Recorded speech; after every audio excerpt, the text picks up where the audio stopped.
on Humans by Jack Posobiec, a friend of mine, a great guy that describes the communism, and I believe that I think maybe one of those terms, and I think it was communism is not ideology but a tactic of warfare, did originate from the book on Humans.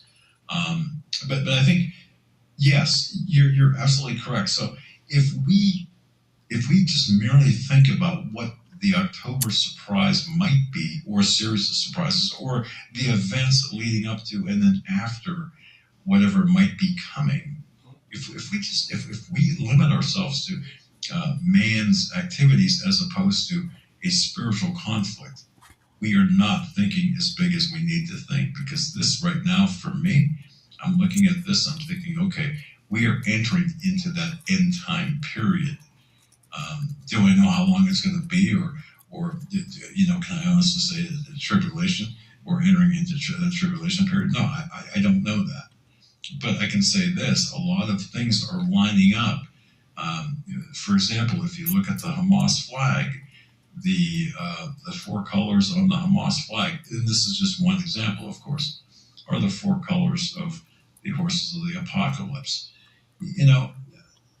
There are signs out there that we are given, subtle, some are in your face. But I do believe that if we don't look at this as a spiritual war, it's meaningless. Everything else is meaningless, because then we have to make sure we're fighting a righteous fight. It's one thing to go out perhaps and fight your neighbor in a civil war scenario like we have seen in the past.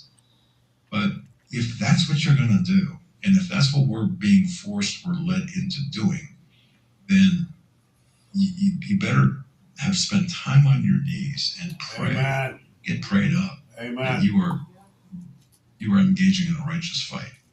And I do see that coming down the road and playing into where we're headed. I see this as part of an October surprise. But I'll say this, that October surprise, in terms of, let's say, domestic chaos type thing, that doesn't have to occur in October. It can occur afterwards. It can occur a month from now, but still have the effect, the impact of an October surprise, because the seeds have been planted. They've been planted long ago, and they're in various stages of maturity, and that's where we're at today.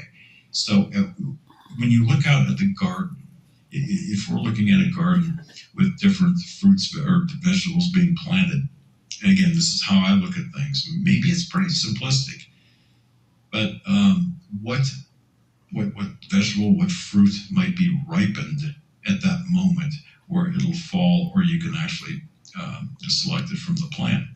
So the garden is the October, the venue of the October surprise.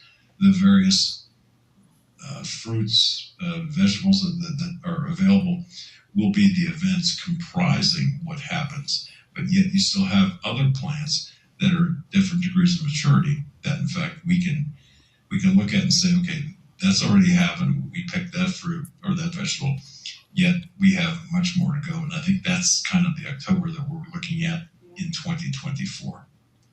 So, but and to drill down on that, I look at this as the power brokers launch micro revolutions against their targets.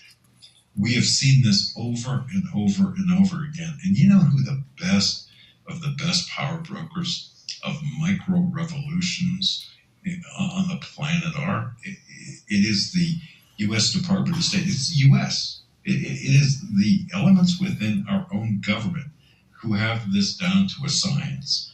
Whether it was Cuba in the late 50s, early 60s, whether it was Cambodia, Laos, whether it was, my goodness, we can go back to China back in the 30s.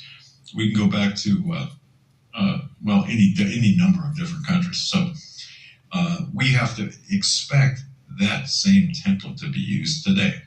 So what are we doing in Ukraine, for example, which I'll talk a little bit more about here momentarily.